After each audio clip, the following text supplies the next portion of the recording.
today. So start tayo with our fuels. Based on our introduction, yung sinabi natin sa introduction and our past discussion, how are we going to define nga yung ating fuels? So paki-define nga based on your understanding, ano yung ating fuels. Sige, let's have Kalaw. Nandito ba? Sir, yes po. Okay, so paki-define naman ng ating fuels.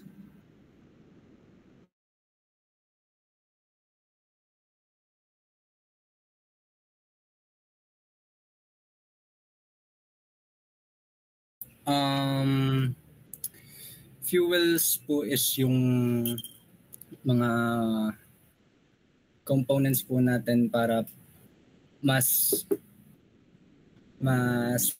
lumakas po yung combustion ng fire po based po sa inyo understanding. Ganun po. Okay, so let's have more clear definition lang ng fuel. So can I hear to others? Let's have si Gutierrez, Jomel, nandito ba? Nandito po, sir. Okay, so please define fuels nga. Specifically, yung fuels natin na. Sa on understanding ko po is po siya, parang substances po na kayang mag-release ng thermal energy para po makapag-combust, ganun po. Okay, sige. Let's have other definition of fuels. Dating Ginoo. For my understanding po is para pong any material na ginawa para po mag-react sa ibang substance po na nagpo-produce po ng energy. Okay, so any material, sige, let's have already the definition. So based on our past discussion, we define fuels as any material or any substance which can be burned to release energy. So fuels are substance or materials that reacts chemically with another to produce heat. So the term fuel is generally limited to those materials and substance that reacts in air and oxygen, emitting large quantities of sensible heat. So kung naalala nyo yung ating fire triangle, so with our fire triangle, ang components na is our fuel, the heat, and the air. So pag nagsama-sama yung tatlong yon, magkikreate tayo ng combustion which will result to fire. So ang definition natin ng fuels, that is any material, any combustible material. So kindly try to remember that our fuels is any combustible materials. Okay, so ano ba yung history ng fuel use natin? So from the ancient time, yung unang panahon pa, until now na we are in the age na all are industrialized na. So although time scales vary from country to country, the historical development of fuel used in the industrialized nations follow a simple basic pattern. So a decline in the use of wood as fuel, the adoption of fuels with a higher energy content, and the diversification ng fuels natin. So nung dati, wala pa tayong ginagamit ng mga fossil fuels, wala pa tayong ginagamit na gasoline, wala pa tayong ginagamit na diesel, ano ba yung ginagamit na fuels? So yung ibang country, they are using yung ating wood, or any organic material na pwedeng isunugin sa ating boiler. So ano ba yung naging epekto ng paggamit ng ating mga woods as fuel dati? So dahil doon, because that is solid fuel, it create ashes and naging polluted yung mga area na yon. So ngayon, na-discover na yung paggamit natin ng mga fuels na ginagamit natin ngayon, such as yung ating fossil fuels. So ngayon, due to the energy content, may higher energy content yung mga fuels na yun, and mas efficient gamitin yung mga fuels na discover natin, syempre binawasan na yung reliance natin ng wood as fuel, And then, nag-proceed tayo sa adoption ng fuels with higher energy content and again, diversification ng ating fuel. Naging diverse na yung choices natin ng paggamit ng fuel. Madami na tayong pwedeng pagpili ang gamiting fuels based on the application that we need. Okay, so let's proceed with the fuel properties and uses. Fuels can be generally classified on the basis of their state. So, makakategorize natin yung ating fuels depende sa kanyang state. So, may tinatawag tayong solid fuels, we have the liquid fuels, and we have the gaseous fuels. So, ano ba yung kaibahan ng ating tatlong fuels na yan? Okay, so start tayo with solid fuels. So, madami naman tayong example ng solid fuel. Can you give any example? Example lang, ano yung mga example natin ng solid fuels? Morales? Nandito ba? Sir, wood po. Okay, we have wood. That is solid fuel. Dakayana? Coal po ba, sir? Uling po. Okay, coal, ang uling natin, that is not coal, that is charcoal. Ano? So, if you are talking about uling, that is charcoal. Ano? So, other example pa? Cleofe? Sawdust po, sir. We have the sawdust. Martinez? Mga papel po, sir. Okay, so that's solid fuel. Pero if you are going to have, okay, so proceed muna pala tayo sa definition. Okay, so this is not definition, these are just examples pala. So among the solid fuels natin, we have the wood, coal, lignite, peat, coke, and such byproducts as charcoal, sawdust, coal dust, spent tan bark, and baga. So na-mention kanina is coal. Ano? Guys, a coal natin, that is not yung uling na ginagamit natin sa bahay. Ano? Yung coal natin, yung ginagamit natin sa bahay, that is charcoal. Ano ba pag sinabi natin coal?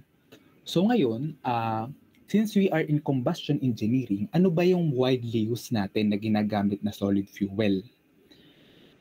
If we are going to look in the energy generation, yung pagkikreate natin ng energy ng ating electricity, yung ginagamit nating solid fuel is the coal.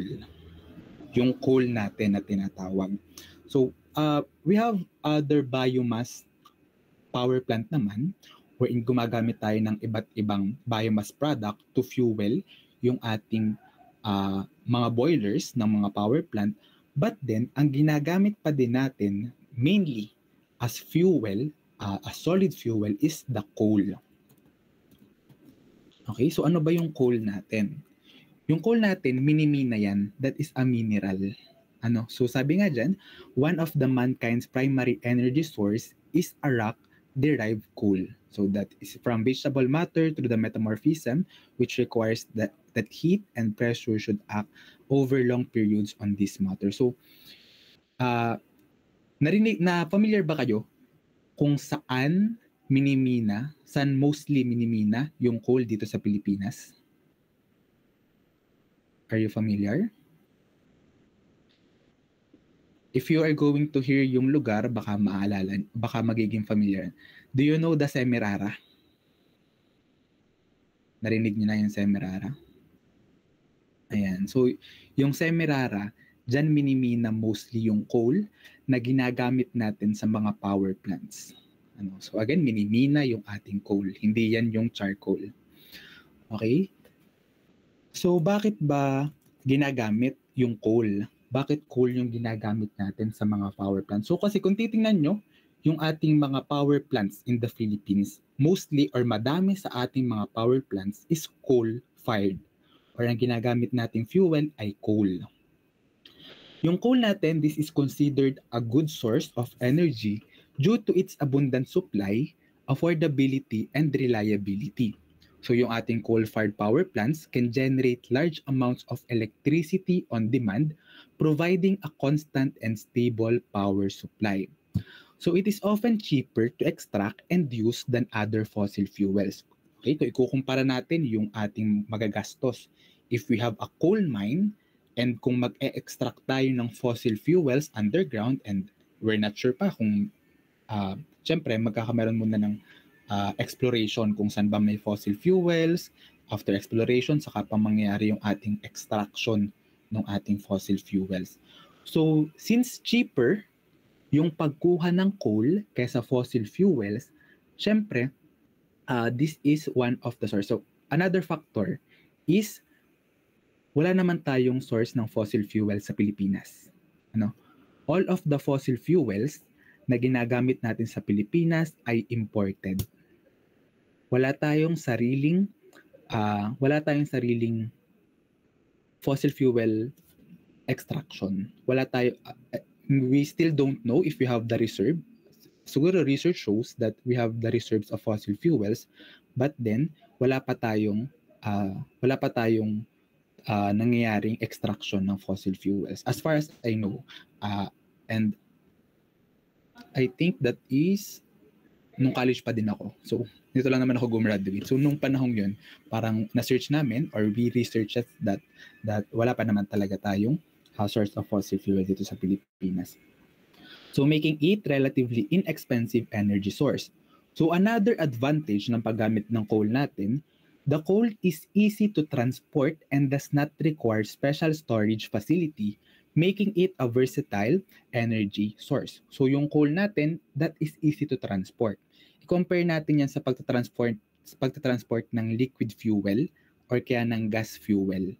So, yung ating liquid and gas fuel, kailangan niya ng special storage. So, kailangan ng special storage, so gagastos pa tayo for the storage.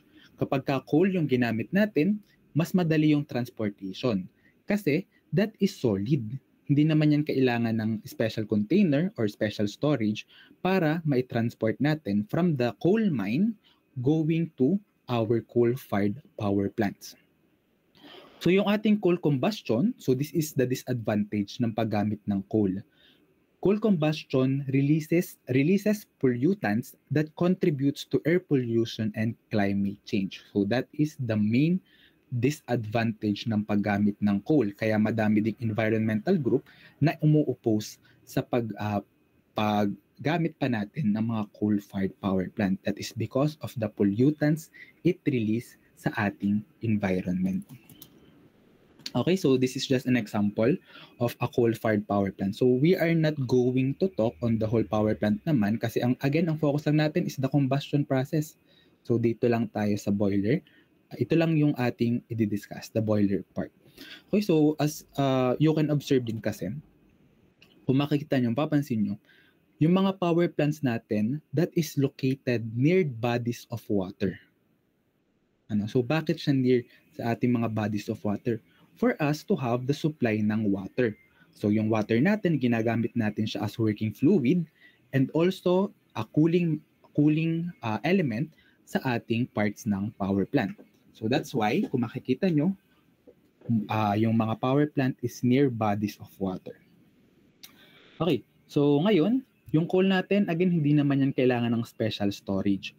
So dadalhin lang natin yung coal natin papunta sa ating boiler para mag-create ng combustion. So again, that's fuel, air, and heat para makapag-create tayo ng combustion, and then yung boiler natin will create heat na mag-evaporate or will make the water from the bodies of water natin. So pag-aralan nyo pa din naman to in your power plant design.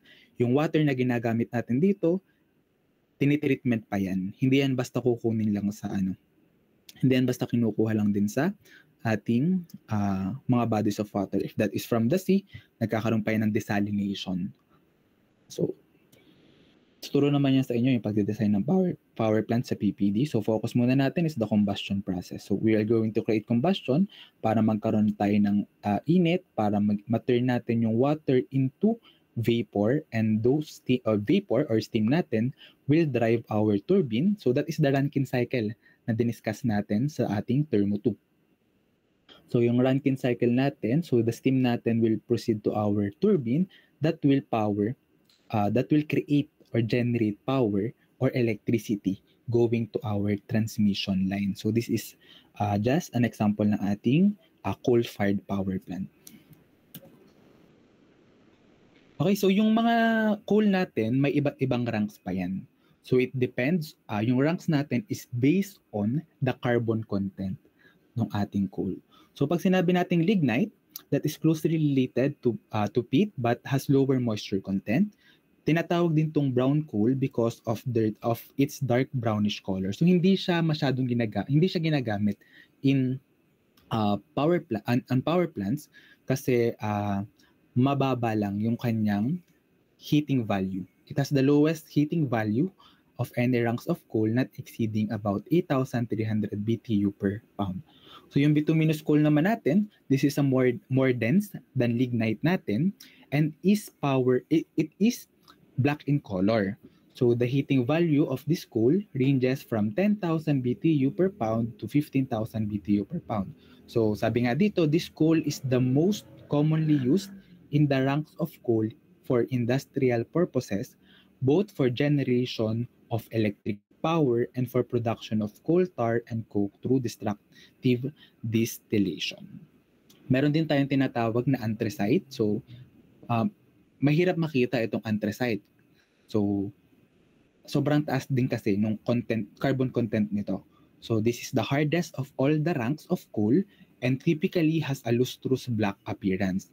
So although the heating value of the highest grades of bituminous coal may exceeded the heating value ng ating anthracite, yung ating namang anthracite has the highest carbon content of any of the coals and burns with the cleanest flame. So this is used as domestic fuel. Okay, so are we clear with our solid fuels? So again, yung mostly used naman natin is our coal.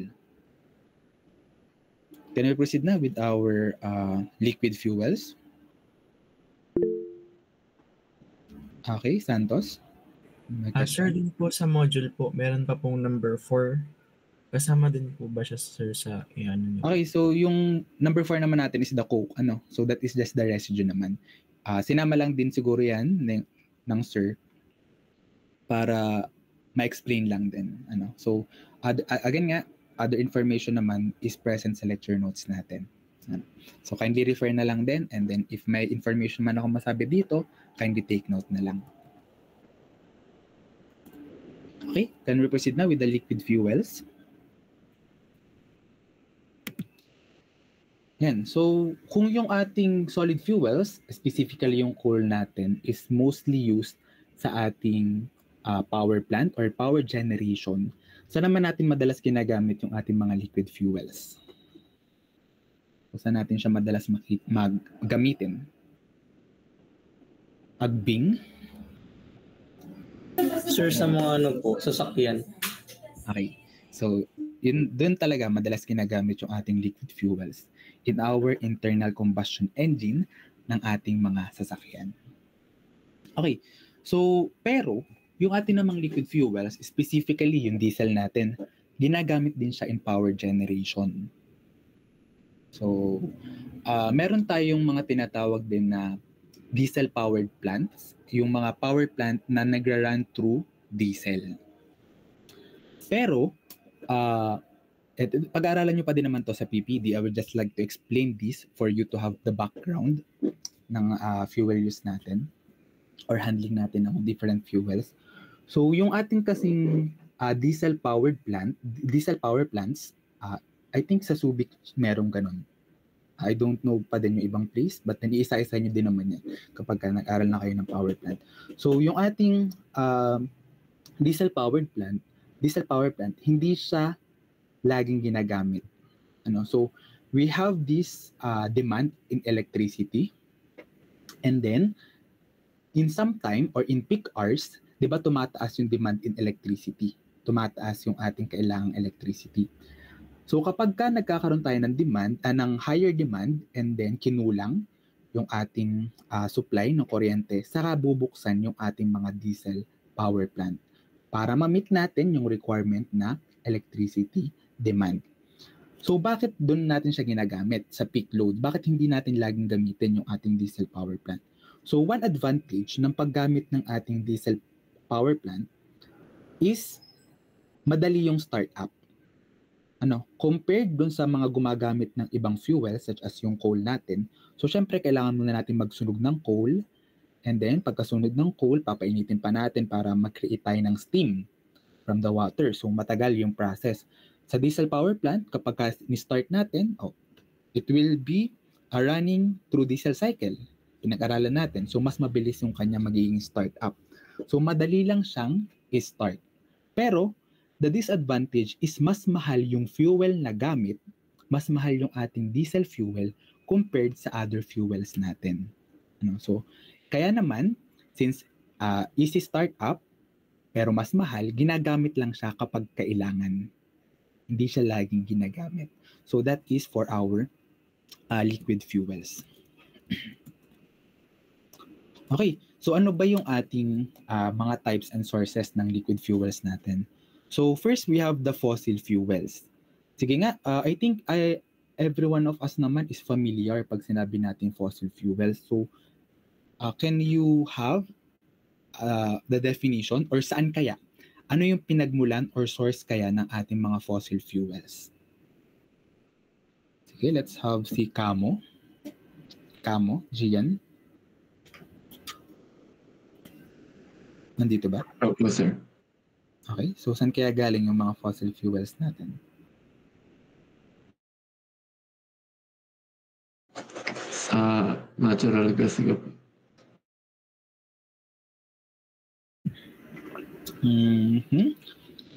Natural gas, so that is gas kasi, no? So, sige, other ideas kung saan natin nakukuha, saan galing yung ating mga fossil fuels? Devilla? Yung fossil fuels po, sir, ay nanggaling po dun sa mga decays po ng organic matters po. Okay, so that is correct. So from the word fossils nga, that is from the remains or the decay ng mga organic matter. So siguro maririnig nyo that is the dinosaurs, Pero that is not solely the dinosaurs naman. That is all the living organisms na nabuhay million years ago. So, ngayon, yung mga remains nila, mga remains and other organic matter or organic decay natin, over time o after million of years, natatabunan ng lupa. And then, yung ating, yung mga matter na yun, yung mga decays na yun yung naging fossil fuels natin. And so, with that, we can conclude na yung fossil fuels natin, it takes million of years. Sobrang tagal bago tayo magkameron ng fossil fuels. Kaya naman, our fossil fuels is non-renewable, considered as non-renewable materials. So sabi nga dyan, we have the petroleum. The crude oil is the largest source refined into fuels like gasoline, diesel, and kerosene. So that yung crude oil yun, yung ating fossil fuels. Kinukuha and extract natin yung crude oil and then we are refining it para maging gasoline, diesel, and kerosene and other liquid fuels. Another is coal. Yung coal kasi natin, it can be converted into liquid fuels through process like gasification. Other sources naman ng ating liquid fuels, we have yung ating biofuels. We have the ethanol and the biodiesel. Yung ethanol natin that is produced from fermenting biomass, and then yung ating biodiesel that is made from vegetable oils through transesterification. So, ito yun naman yung mga biofuels natin, or this is came from our crops or biomass. So we have also other sources like our liquid hydrogen and synthetic fuels. So yung ating synthetic fuels, those are fuels manufactured from sources other than crude oil. Okay, so fossil fuels natin, ito naman yung pinaka-ginagamit natin. So we are very reliant to fossil fuels. In terms also of the transportation, di ba? Yung mga sasakyan natin that is powered by fossil fuels. But that is not solely fossil fuels. So later, I will explain why that is not solely from fossil fuels natin. So yung ating crude oil and other hydrocarbons exist in liquid or gaseous form in underground pools. So sabi ko nga, yung mga remains yan or decay, organic matter from million of years ago na natabunan ng lupa. So that is underground. So ngayon, after crude oil is removed from the ground, or pag na-extract na natin yung crude oil natin, it is sent to refinery where different parts of the crude oil are separated into usable petroleum products. So, yung crude oil, i-refine siya sa mga refinery para makuha natin yung mga usable petroleum products such as our gasoline, the diesel, and other products ng crude oil natin. So, we have here a video discussing lang yung ating mga our fossil fuels.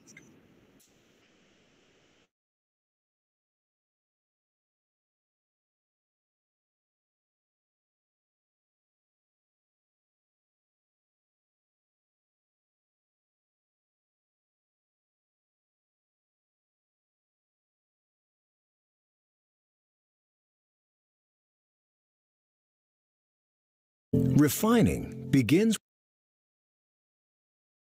Okay, pakinig ba yung audio? Yes po, sir. With a process called distilling. After oil is superheated, it becomes vapor.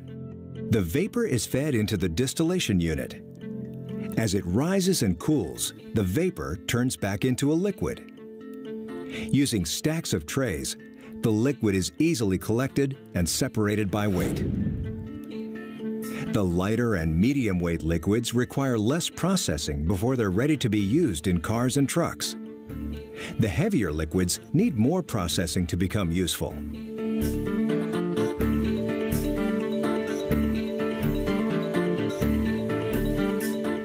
A process called cracking is used to maximize the usefulness of heavy oil. Heavy oil has long strings of carbon and hydrogen molecules. Using a catalyst, these molecules can be broken into smaller chains, transforming the heavy oil into lighter, more valuable fluids.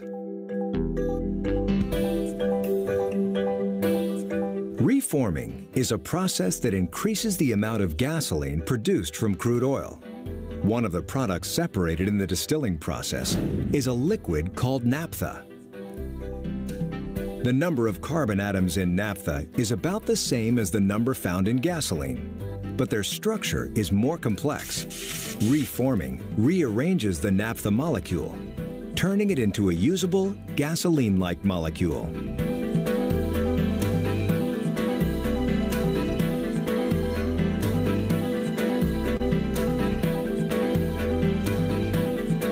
Blending is a process of mixing different refinery products to make finished petroleum fuels. Gasoline, for example, is blended to achieve octane standards, creating the grades of gasoline you see at the pump: regular, mid-grade, and premium, that are necessary to meet the needs of specific engine types.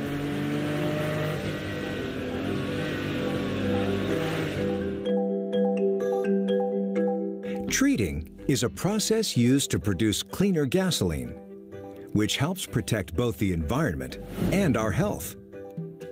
Gasoline molecules contain impurities like sulfur that can be removed.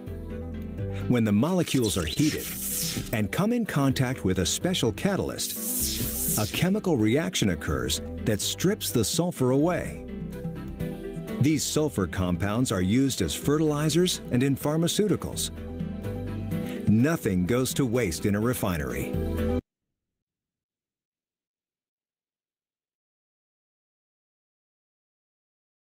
Okay, so with that video, naintindihan naman kung paano pinaprocess yung ating crude oil. And then it is turned to gasoline, to diesel, and other products of petroleum natin.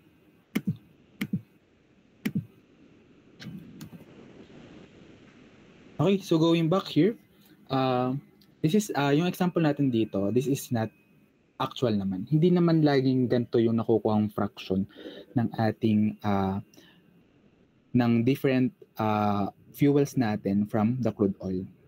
So, pero yung pinakamadami pa rin talaga is the gasoline. So, ito yung pinakamadami nating na-extract from our crude oil. So, next natin, after ng fossil fuels, let's have these biofuels naman.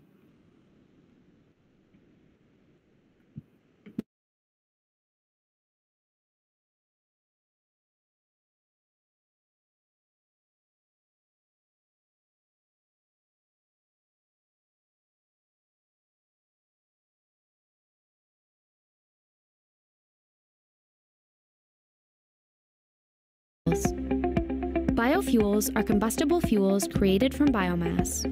The term biofuel is usually used to describe liquid fuels such as ethanol and biodiesel that are used as replacements for transportation fuels like gasoline, diesel, and jet fuel. Ethanol is an alcohol formed by fermentation. It is used as a replacement for or additive to gasoline. Biodiesel is an oil produced by extracting naturally occurring oils from plants and seeds.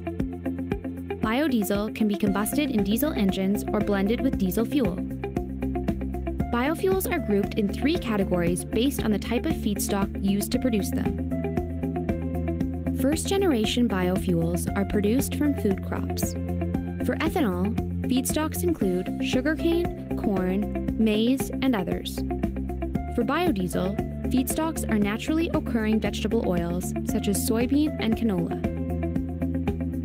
Second-generation biofuels are produced from cellulosic material such as wood, grasses, and inedible parts of plants. This material is more difficult to break down through fermentation and therefore requires pre-treatment before it can be processed. Third-generation biofuels are produced using the lipid production from algae. In addition, the term advanced biofuels is used to describe the relatively new technological field of biofuel production that uses waste such as garbage, animal fats, and spent cooking oil to produce liquid fuels. Biofuels are currently the only viable replacement to petroleum transportation fuels because they can be used in existing combustion engines. This is an increasingly important advantage with growing concern about the environmental impacts of fossil fuels around the globe. Biofuels can also help provide energy security in regions that do not have hydrocarbon resources but do have suitable agricultural conditions. While there is some dispute over just how renewable biofuels are, it is generally accepted that the crops used to produce them can be replenished much faster than fossil fuels, which take millions of years to form. Concerns about biofuels are usually centered around the fact that they are an agricultural product. Producing these biofuel crops can mean competition with other natural resources, particularly land, food, and water. First-generation biofuels use only edible crops, which has led to biofuel crops displacing food sources in certain regions and subsequent spikes in food prices. In many regions of the world, subsidies are provided for these crops, which only amplifies these issues. In addition, increased agriculture of any form comes with concerns of deforestation and biodiversity loss, as well as water and fertilizer use, which have environmental and climate impacts all to their own. That's biofuels.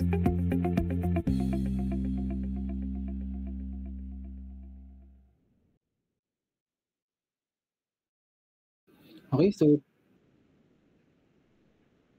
so that's for our biofuels naman. So I have shown you the presentation of our fossil fuels and our biofuels. So ngayon, ang question ko,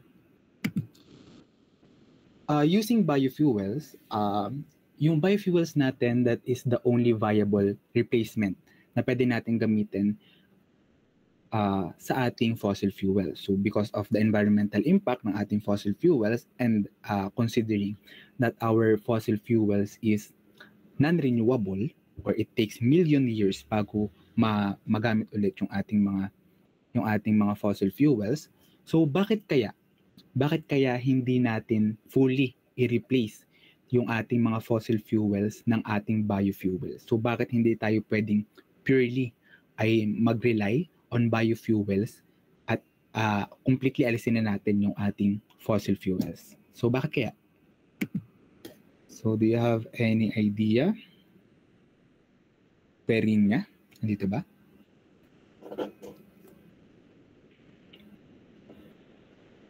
Dito po, sir. In my opinion po, ang biofuels po ay matagal pong gawin and nasasabi nga po na ang foods po, pwede pong maging food production din po ang gamit sa mga basta po sa mga living beings po, sa mga plants, gano'n po. So may kakompetensya po siya sa paggagawa, yung biofuels po, which is yung food production din po. Tapos po, nagre-require din po ng land, malaking land ang paggawa po ng biofuels which is time consuming po and yun nga po nasabi nga rin po sa video na marami rin pong risks sa pollution sa pag-fertilize po ng mga ganito po. Yun lang. Okay, so very good. Yun talaga, yung dahilan kung bakit hindi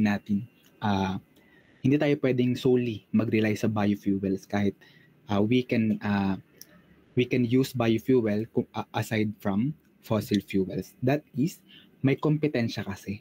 Yung ginagamit para gumawa ng biofuels is our crops. Especially the first generation biofuels.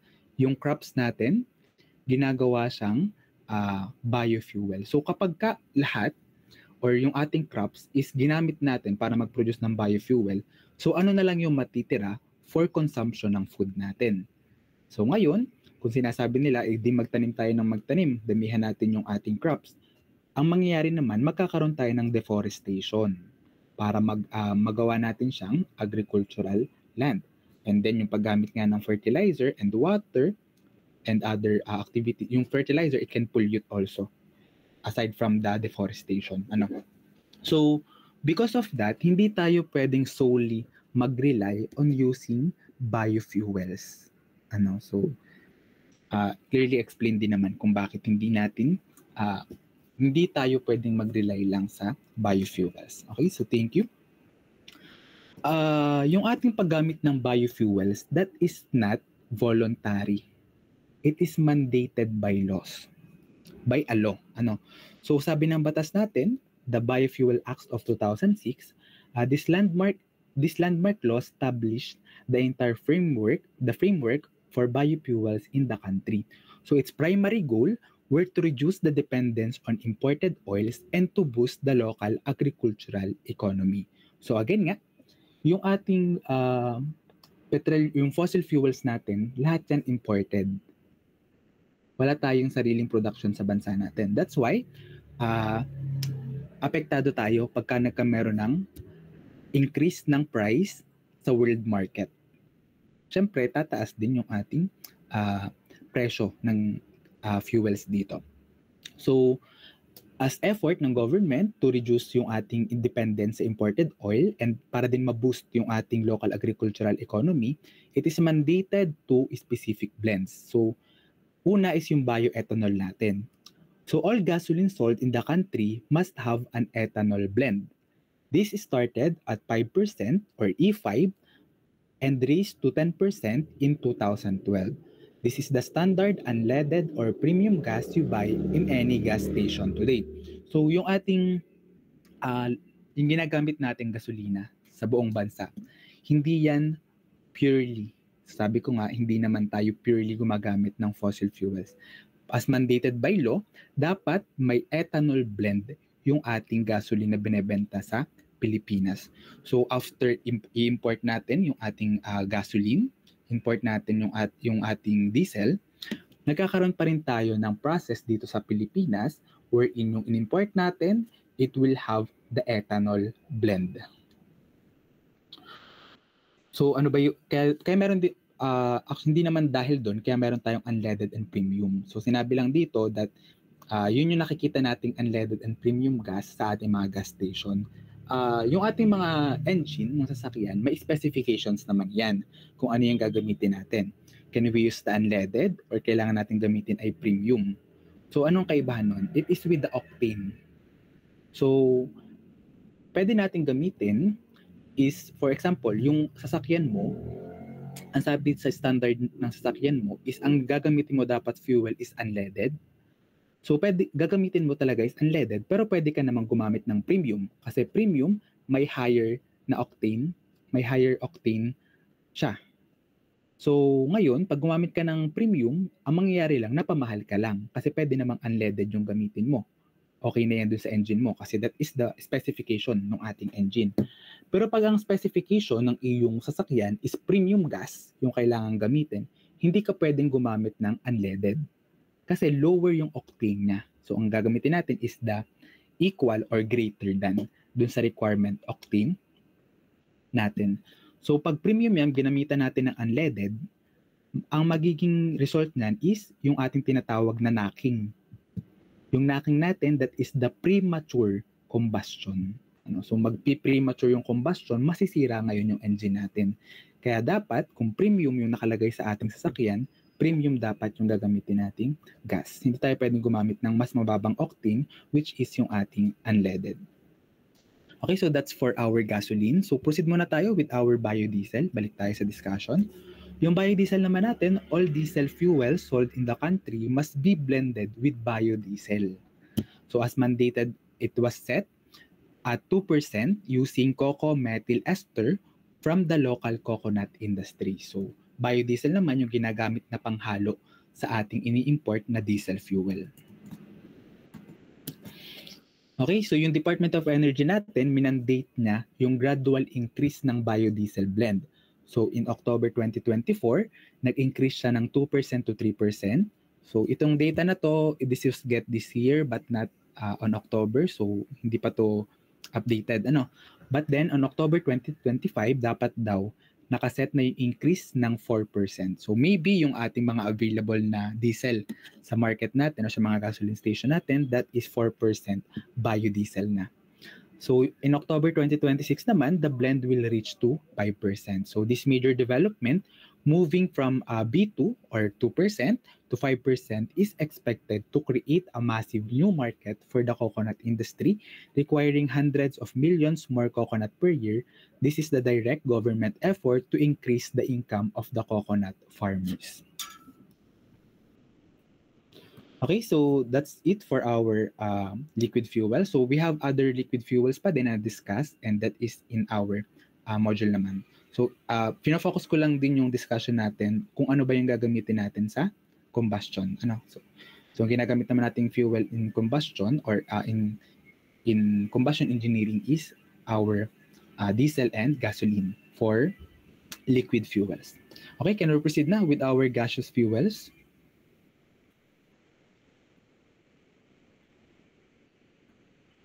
Wala namang question so far? Okay, so we have naman itong ating gaseous fuels. So gaseous fuels are any fuels that are in a gaseous state at normal temperature and pressure. So pag normal temperature pressure or the standard normal temperature and pressure, ang state niya is gas.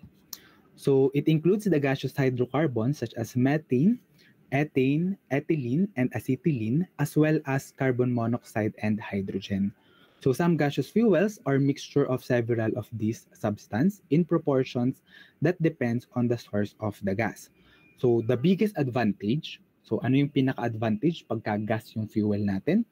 They mix very easily and completely with air.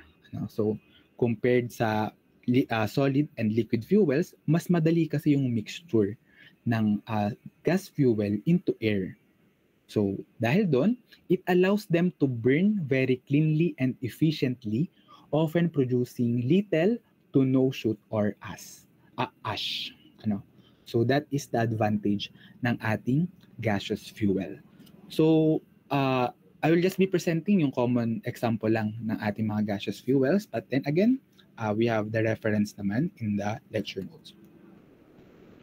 Okay, so the most commonly used gas fuel is the natural gas. So natural gas, this is naturally occurring fossil fuels found in deep underground rock formation. So often trapped with crude oil. So it means main component is methane, which compose over 85% ng ating natural gas. That's why pag sinabi nating natural gas, that is methane. So this is a major fuel for generating electricity. So unlike ng ating fossil fuels, so again, ating fossil fuels is imported from other countries. We have our natural gas field or nakakapag-extract tayo ng natural gas dito sa Pilipinas. So again, ano nga ulit lugar yun? Saan nga tayo nakakapag-extract ng natural gas? Sa Pilipinas. Do you have any idea kung saan yun? I think na-mention ko naman siya last time. Anyone? Sige, kamo. Semirara po. Semerara, that's for coal. Doon tayo kumukuha ng coal. Sige, Agbing. Siya rin po ba yung Malampaya? So that is our Malampaya gas field. So dyan tayo kumukuha ng natural gas. So ang location ng Malampaya gas field natin, hindi ko lang siya maalala mabuti pero parang nasa Palawan or Mindoro. So between Palawan and Mindoro, yung ating natural gas field. So ngayon, yung ating natural gas na nakukuha sa Malampaya, that is directly connected to onshore refinery natin dito sa Batangas. So meron niyang tubo or mga tube connecting from Malampaya going to Batangas. So kinukuha natin yung natural gas, kaya naman kung papansin nyo, nasan ba yung mga gas power plant natin, yung ating mga combined cycle power plant. So that is located in Batangas. Kasi yung nakukuha nating gas from Malampaya, dinadala yan sa Batangas. Tapos, pag nakuha na natin, again, that is connected by underwater tube going to Batangas, and then ipaprocess yun dito sa ating onshore refinery ng natural gas natin bago gamitin ng ating mga combined cycle power plant. Okay, so ngayon, the problem is, nagde-decline na. So this is just additional information nagde-decline na yung ating reserve ng natural gas sa Malampaya. Pero ang effort ng government natin, hindi sila masyadong nag-e-effort on exploration, hindi masyadong pinopondahan yung exploration kung saan pa ba tayo makakakuha ng natural gas. So ano yung ginagawang alternative? Ano yung mas piniling alternative ng ating government para mapunan yung pangangailangan natin ng natural gas to power itong ating mga combined cycle power plant, especially in Batangas. So again yung combined cycle power plants natin, huwag natin ismulin ng Batangas kasi it creates 30% ng electricity natin sa buong Luzon. So dyan ang gagaling yung ating 30% ng electricity sa buong Luzon. So ano yung effort ngayon or ano yung ginawang alternative ng government to have the natural gas? So once again, ang naging solusyon nila ay mag-import. So mag-i-import tayo ngayon ng natural gas. And then, ano nga yung sabi ko kanina? Ang problema natin kapag gas, mahirap siyang i-transport. So ngayon, narinig nyo na ba yung LNG? So we have an LNG terminal na dito sa Batangas. Kasi yung in-import natin na natural gas, that is liquefied. Ginawa siyang liquid for the sake of transportation. So yung ating liquefied natural gas will go now dito sa ating mga LNG terminal sa Batangas, and then ipaprocess doon para magamit ngayon ng ating mga combined cycle power plant. So that is the alternative na ginawa para ma-continue natin or ma-address natin yung depleting reserve ng natural gas sa ating Malampaya gas field. So I don't know kung yung data is up to 2030 na lang yung ating reserve sa Malampaya. Okay, so again, yung ating natural gas, it is a major fuel for generating electricity. Okay, so next natin, we have our hydrogen gas. So this is another fuel. This is often called the fuel of the future. So this is not yet widely used. So dito sa Pilipinas kasi wala pa naman masyadong gumagamit ng hydrogen gas. But then this is the fuel of the future. Bakit? We have abundant hydrogen. This is not yung ating hydrogen. We have abundant. Okay, so may and naka-on mic si ano. Do you have a question, Kalaw? And okay, napindot lang ata. Okay, so yung ating hydrogen gas, that is not naturally occurring sa ating nature. So saan ba natin makikita yung hydrogen? That is the most abundant. Sobrang abundant ng ating hydrogen sa nature. Pero hindi siya naka-hydrogen gas. So, saan natin makikita yung hydrogen sa nature? Sige, Eduardo. Sa water po, sir. Sa water. Yung water natin, that is H2O. So, dyan talaga natin. And we know that water is very abundant sa ating mundo. Sobrang daming water. So, that's why this is called the fuel of the future. Ano yung problema? Yung water natin, yung hydrogen natin ay so H2O yung ating water. Kailangan pa nating i-split yung atom ng water para makapag-create tayo ng hydrogen gas. So sabi dito, our hydrogen is invisible and flammable gas. Pero pag sinindihan naman natin yung water, hindi naman natin siya pwedeng gamitin. Hindi naman yan aapoy. Hindi yan magko-combust kapag sinindihan natin yung water. So, kailangan pa nating gumamit ng different processes para ma-acquire natin yung hydrogen gas. Okay. So, yung ginagamit natin is, tulad dito, hydrogen is usually prepared in laboratories. So, yun lang yung madali nating, pero sa ibang bansa this is already widely used. Meron na silang mga technologies para mag-process ng hydrogen. Pero sa Pilipinas, so far, wala pa. Or it is not widely used. So, hydrogen is usually prepared in laboratories by action of dilute acids on metal, or another method used is in the laboratory is the electrolysis of water. Okay, so in your experiments ba before, parang tanda ako, nag-experiment kami sa general chemistry namin, the electrolysis of water. So nagawa nyo ba yun? And so, pero familiar naman kayo with the process ng electrolysis. Ayan. So, with the use of electrolysis, na-split natin yung ating atoms ng water into hydrogen and oxygen. So, tanda ko nun, ang power source lang naman nun is battery, and then we have an anode and a cathode, and then in-apply siya sa water, tapos may cover yung taas. So, ngayon may na-produce na vapor. Nung na-produce na yung vapor, tinry namin siyang sindihan, and then nag-combust siya. So, very flammable talaga ng ating hydrogen na pag sinindihan lang natin is magko-combustion na to.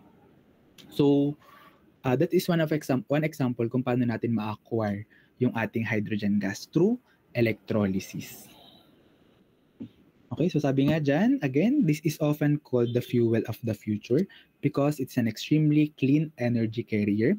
It has the highest energy content by weight of any fuels. Kasi nga, very light lang yung ating hydrogen. So, parang nakarinig din ako dati na, alam niyo yung mga balloons, dahil sobrang gaan ng hydrogen, ang nilalagay sa ating balloons, ginawa lang siyang helium kasi sobrang flammable ng hydrogen. So, ginagamit natin is hydrogen. Hindi ko alam kung ginagamit pa rin siya ngayon.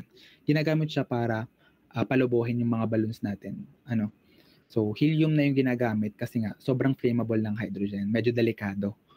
Kapag sino ba ng mga hawak ng balon, edi yung mga bata. Pag nasabugan pa yan, edi problema pa natin. Ayan. So, that is for our gaseous fuels. So, yun lang naman mostly yung nakikita natin. The natural gas, the methane. Yung methane natin, and then we have the hydrogen gas. So, others, naka-specified naman yan sa ating lecture notes. Okay, so that will be all for our discussion ng... ito pa pala, meron pa tayo, the biogas. Yung biogas naman natin, this is the renewable biofuel version ng ating natural gas. So, medyo madaming gantong thesis sa narinig ko, na sobrang daming gantong study na nakita ko sa ating library, yung paggamit ng ating biogas. So mostly naman sa ating mga piggery yan kasi yung organic waste or yung animal manure natin, kino-convert siya into biofuel. And then, or our biogas. Yung biogas na yun, ginagamit in cooking. So yun madalas yung ginagawang substitute sa LPG. Yun. So, doon ginagamit yung ating mga biogas. And so, other fuel naman natin, we are going to discuss that further. Especially, magpo-focus naman tayo ng discussion sa mga hydrocarbons. Kasi that is the mostly used ng ating mga engines ng ating yung mga ginagamit natin, the hydrocarbons natin. So, okay, this is just the introduction para lang din aware tayo on the different type of fuels natin, and I just added some additional information. But on our next meeting, so bukas, face-to-face tayo, di ba? I confirm naman if you are face-to-face. And okay, so bukas face-to-face tayo, so I will be releasing your grades in the midterms. So, hindi muna tayo magklase. And then start tayo ng ating class next week. And next week, we're going to discuss na yung ating hydrocarbons. Paano ba natin ginagamit paano ba natin kino-compute yung ating combustion process from the input going to the exhaust or the output ng ating combustion process. Okay, so I think that's it. Do you have any question before tayo mag-attendance? Ano naman? Sige, let's have the attendance. Patulay. Present po. Manalo, Jonas. Present po. Okay, okay pala si Eduardo. Tumbaga. Present po. Ilagan, Mar Francis. Present po. Magyawe. Present po, sir. Bayeta. Present po. Marasigan, Micaela. Present po. Akob. Present po. Saa. Present po. Dubria. Present po, sir. Gahiran. Present po, sir. Miranda. Present po. Orozco. Present po. Rehuso.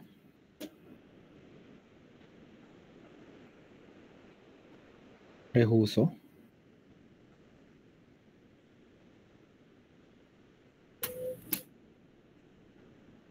Lim. Present po, sir. Ariola. Present po. Presilia. Present po, sir. Bronce. Present po. Rabino. Present po. Amparado. Present po. Hatulan. Present po. Leones. Present po.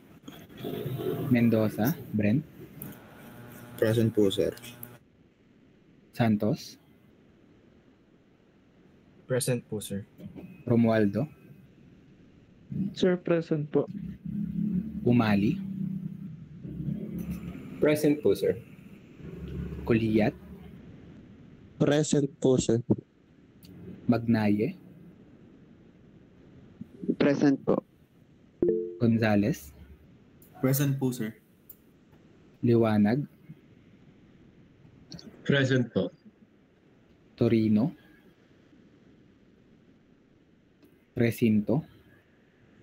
Present po. Garalza. Present po. Rehuso. Yan. Nandyan na siya. Present po, sir. Nag-disconnect lang. Okay, may hindi ba ako natawag?